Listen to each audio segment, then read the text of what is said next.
Ukraine Sweden मिलकर बनाएंगे युद्धक वाहन। बड़ी खबर मिल रही है, दोनों देश मिलकर बनाएंगे 1000 CV90 वाहन।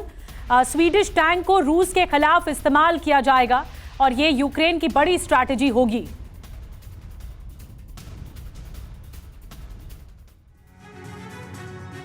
और देखिए एक नया गठजोड़ और इसकी तैयारी क्या है। यूक्रेन स्वीडन की नई तैयारी सामने आई है। दोनों देश मिलकर CV90 इन्फेंट्री फाइटिंग व्हीकल बनाएंगे।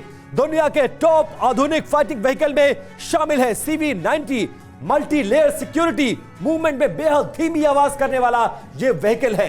CV90 के 200 मीटर के दायरे में होने पर भी पता नहीं चलता है कि यह व्हीकल आपकी तरफ आगे बढ़ रहा है। शुरुआत में 1000 फाइटर व्हीकल बनाने का स्वीडन ने लक्ष्य रखा है और इस युद्ध में यूक्रेन को लगातार एक एक देश आगे आते जा रहे हैं और मदद करते जा रहे हैं। जी द्विवेदी सर, तमाम मदद का ऐलान और उसके बीच ये CV90 व्हीकल किस तरह इस युद्ध में इंपैक्ट करेगा और ये कितनी बड़ी मदद इस युद्ध में, इस मुहाने पर जब यूक्रेन खड़ा है। तो देखिए, अगर आप युद्ध की हालत देखें तो युद्ध एक स्टेलमेट में है, यानी कि गतिरोध में है।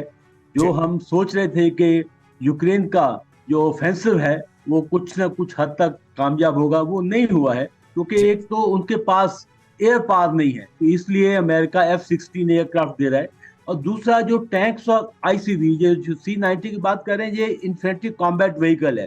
यानी कि अगर आपको अपने कोई फायदा उठाना है ऑफेंसिव में, तो आपके पास टैंक और इन्फेंट्री कॉम्बैट व्हीकल बहुत जरूरी है। तो इसलिए ये समझौते हो रहे हैं।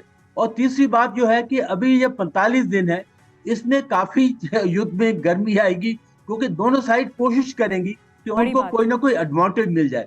जब ये युद्ध तीसरे साल में जाएगा, अवश्य जाएगा, तो उसमें माहौल बन सकता है कि कुछ ना कुछ शांति की बात भी हो सकती है, कुछ डिप्लोमेटिक इनिशिएटिव भी हो सकते हैं।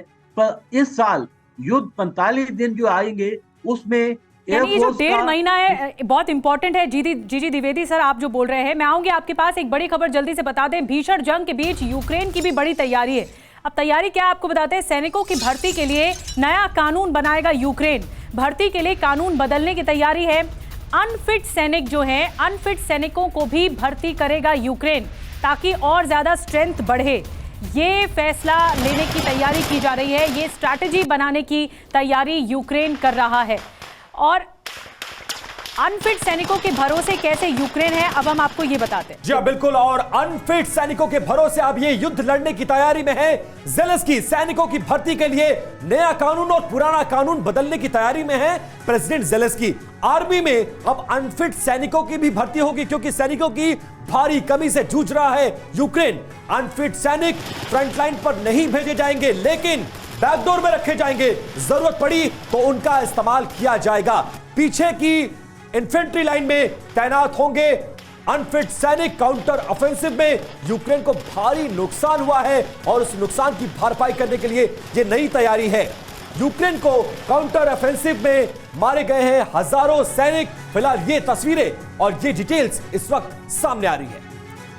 एक छोटा सा कमेंट कॉमोडोर जीजे सिंह साहब आपसे, और साथ में जो डॉक्टर राजीव है आपके पास भी आऊंगे। एक छोटा सा कमेंट, क्योंकि हम तेजी से ब्रेक की तरफ बढ़ रहे हैं। जीजे सिंह साहब, ये जो फैसला है कि अनफिट सैनिकों को अब ठीक किया जाएगा लेकिन फ्रंट लाइन में नहीं भेजाएगा, आप इसको कैसे देखते हैं?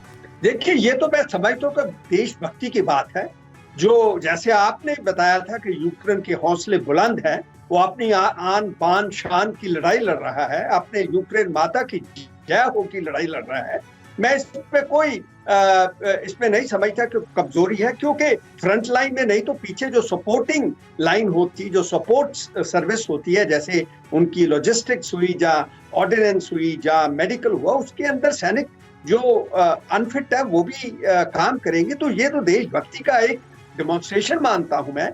और ये मेरी मानना है कि जो यूक्रेन है उसके ऐसे बुलंद हौसलों के साथ वो आगे बढ़ता रहेगा, पीछे नहीं हटेगा। वो जैसे कई बार कहते हैं कि हार जाएगा, हारेगा नहीं। तो यूक्रेन को भारी नुकसान हुआ है और उस नुकसान की भरपाई के लिए कई बड़े फैसले लिए जा रहे हैं, उसमें अनफिट सैनिकों की भर्ती भी है।